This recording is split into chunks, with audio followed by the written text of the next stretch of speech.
Okay, we're live. Welcome to another Nerd Stalker interview. Good morning. This is Greg Gloria, aka Social Greg on Twitter for the Nerd Stalker Media Network. Today we're going to do our monthly startup blog insights for February with one of Taffy Williams' articles titled 4 Ways That Helps a Business Stand Out, which is an interesting topic because it's a little bit off the topic of what Taffy normally does, actually.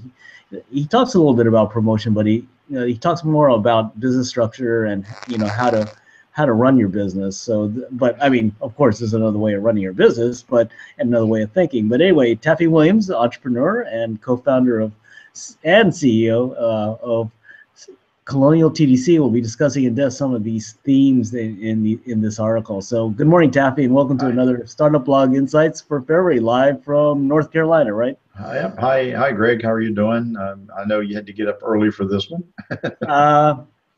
Yeah, it's okay. I don't know if you can tell, but the sun is shining here. Yeah, yeah. The Eastern time zone definitely is awake. The Pacific time zone is just getting its motors started. But anyway, well, so let's let's talk about the article. And I like this one. While I'm a marketing person, but you say product and offerings that are identical to one another, which may sell, but differentiation and promotion of the product is more complex. And that hit me when you kind of stated that in the article, because it is absolutely true. Because knowing how to differentiate and promote, and differentiation helps promotion, is interesting, right? Yeah, absolutely. So it's I usually have several things I try to get people to understand about a product opportunity. When you go out to buy something, if it's the only thing on the shelf that fits your need, even though there might be competitors, you're likely to pick it up, right? Yeah. And if it turns out you got like a half a dozen others, let's say you go out and buy a phone. You walk in now, and you're not an Apple advocate, but you got a choice between all the different manufacturers for a smartphone. How do you decide which one to pick? Right? Some people will stick with the Apple because it's easier, or some people will go with the other operating systems because they're more like what you have in a standard IBM computer, or they're more compatible and they can understand it. If you go with the Apple, you might have more apps. If you go with the others, you might have slightly fewer. It just varies, and it's dependent. So when you create a product, to the extent that you can make your product more unique, and you find a way to make your product stand out so that it attracts attention, you have a better chance of having people decide to select that product. So, let's suppose you want to open a restaurant, and you decide to go downtown San Francisco, and you go to Chinatown, and you open a Chinese restaurant. It says, hey, you know what? You're going to get a lot of walk-by traffic, but if you don't have something that makes you stand out, your customers, they're not necessarily going to line up. If you go through Chinatown and you see people lined up at one of the locations, there's something different there. There's one place down in Chinatown that I go to. It's to go, you go one block past Old St. Mary's Church, you turn left, and you go in about 2 blocks. It's right there on the corner, right in there. It's a fantastic Chinese restaurant. You go to get in that one at lunch or dinner, you're going to have a really long wait. Right? I can go to a bunch of other places, don't have to wait at all. And the reason that you have a long wait is whatever they're offering is not mostly offered at other places. They're unique. And it's good. So they pay, when you pay attention to what your offerings are, and you have something that's unique, and it's the kind of thing that really has people want to come back, those things will help drive your business and make it better. So again, this is all the number one: uniqueness. Make yourself unique. Yeah, and that was the first one, which kind of addresses, I thought, the theme of differentiation, right? Yeah. Well, let's talk about the second one, because I think something that helps differentiation and promotion is customer preference, right? Yeah. Well, I mean, I go out and buy an iPhone, right? When I upgrade my phone, because I prefer to get the iPhone. Why? It's just easier for me to plug it into my system. It already works. You know, if I go out and order a pizza at a place, I have a pizza place that I happen to like better than most of the other pizza places, so I'll get a pizza from there. There are things that are about those products that are special to me, even if they're not to other people. So I will come back, and to me, it's unique. So the more that you can tailor to someone's preferences or a group or an audience's preferences, the more likely you are to have them want to buy your product over someone else's. So preference is a key driver. So uniqueness and preference are very important for making your products, stand out. And again, this is all part of how you make your company and your product stand out, so that you can try to get some measure of what the next one is: repeat business. Well, like you said, Apple's a great poster child for what we're talking about, right? Yeah. I mean, look at what they've done. People go out and they buy the product because they like the product, and you'll see them standing in line days before the new product comes out to be first, right? That says, it's not like you can't buy it a month later, but they want to be first. And they have generated a strong following, and they have created something special for that group of individuals that tailors to them. And you will find them wanting to be there. And when the new product comes out, some people will upgrade every single time. So repeat business is big. So if you order say you have your Chinese restaurant, the one that I like downtown, would I go back there? Absolutely. Food's fantastic. Would I go back to my pizza place? Yeah, it's good. There's a Thai place downtown that I love. So the repeat aspect means that people will come back, and you have special customers that will come. But what else is important about that? When somebody is going in repeat business, they're going to talk to someone. You get word of mouth advertising. They say, where do you like to go? I like to go to that Chinese restaurant. I like to go down to the pizza place. I like to go to the Thai restaurant. I buy an Apple phone. So I'm telling people what it is that I like, which doesn't require any special paid advertising. I'm telling them in this word of mouth advertising, which carries a lot of weight in terms of people making decisions to do something.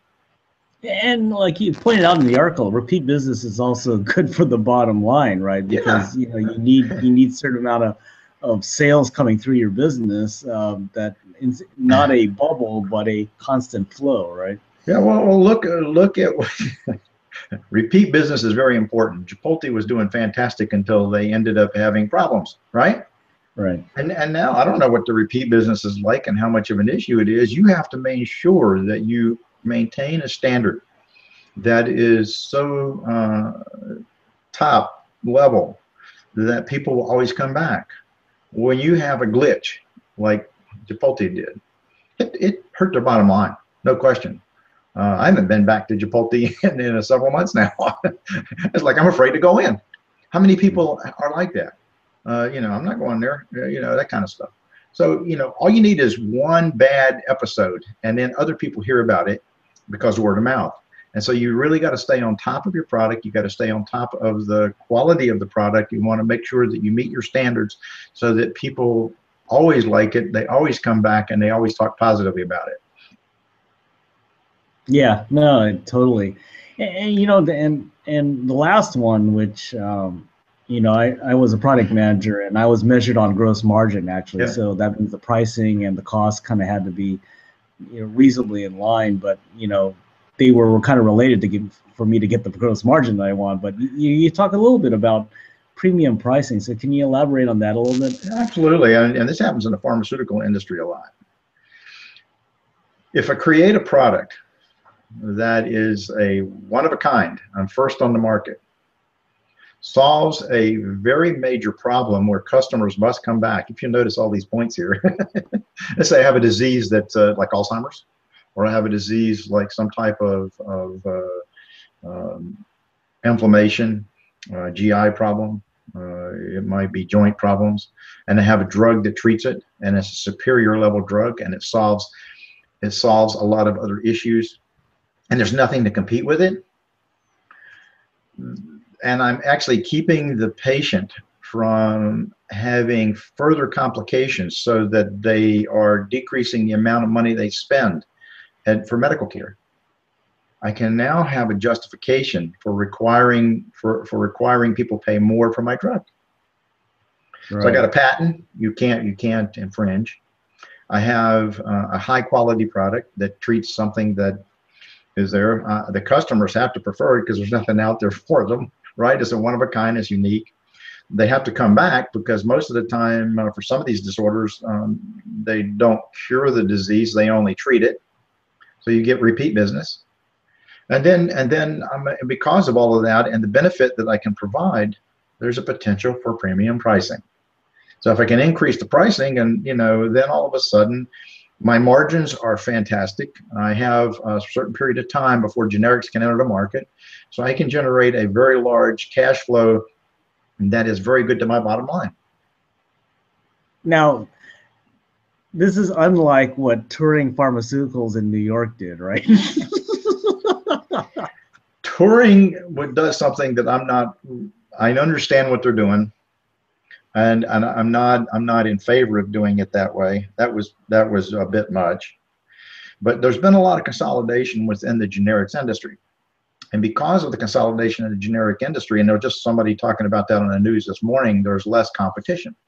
And because there's less competition, the generics, which had been traditionally charging 20-25%, margins, have an ability to increase the margins. Now, Turing overdid it, okay? They went up like 1,000% or some weird number. I mean, it was like unbelievable. People where people couldn't even afford this stuff. That's getting, but there's nothing else out there. Did they have an ability to do that? Yes. Were they doing it in a conscientious way that would be beneficial to them and to their patients? I'm not sure they did that. Besides that, the guy's a crook. But anyway. But you do agree that wasn't premium pricing, right? That was not what I define as premium pricing. Although it was the only drug out there that would be used to treat that disorder, but I think that he was gouging. There's a big difference between premium pricing and gouging. Yeah, in fact, some of the drug companies, and you have to be very careful. Like, so when you have a drug, and I've seen some drugs for like treating certain segments of muscular dystrophy, where they're talking about charging $1 million for a treatment regimen. That's your insurance is going to have to pay $1 million for the treatment regimen. If you think about it, I mean, they're not approved yet, but can you imagine that? Now that's premium pricing, but why is that necessary that be that high? Well, if you've only got 500 to 1,000 patients to treat, and you're spending millions of dollars to develop a drug, how do you recover your expense and make a profit? So the premium pricing can get to be looking like gouging, but maybe not quite there yet because of the number of patients needed in order to generate an actual market to make it worth their effort to even treat those patients. Wow. So, that's complicated. Well, some of the cancer patients, if you go look, there are some disorders you could pay $300,000 for a treatment regimen or $500,000 for a treatment regimen. And the problem is there are just so few patients that if they don't charge that, there was no money there for them to even do it. Yeah. Yeah. I mean, it's a limited market, or if you want to look at it that. And, and specialized market, I guess you would call it, more than a general market, right? So, but you still have to, that's all part of your pricing strategies in order to make sure that you're able to develop stuff and be able to do the best you can for your shareholders, but at the same time, not screw your customers. Right. And that premium pricing, all those things that we talked about earlier kind of go hand in hand, right? They're not they're not distinct in any way. There's a lot of stuff that goes into that. It's not something that you can just arbitrarily just pick. It does require a lot of thought that goes into it, and you want to do stuff and you want to be fair about it, but at the same time you have to show a profit on your company when you're done. And so there's a lot that goes into that. So like, can you premium price a pizza? I know there's a place in Philly that if you do not get there before 5 o'clock, you will never get a pizza from them that day. Right. You have to go there, stand in line because they don't take phone orders. This is how good it is. They only make 3 or 4 different kinds of pizza. And they hand make every one of them. And you have to go there before like 5, and they give you a time that you can pick your pizza up. It's like up until like 9 o'clock. If you get there late enough, you could be waiting 2 or 3 hours where you can pick it up. And they don't take phone orders, so you have to actually physically go stand in line. They don't take credit cards. You have to pay in cash. And the lines are out the door, and the waits can be so long. So they have a uniqueness about what they make. They have a demand because people want it. They're able to charge a little bit more for it. And they're able to have things like, can you imagine having a pizza place where people come in and order, but you got to pay in cash? Wow, that's amazing. I mean, or you come in at 6 o'clock and you can pick your pizza up at 9:30 because it won't be done till then. They only make them like 1 or 2 at a time.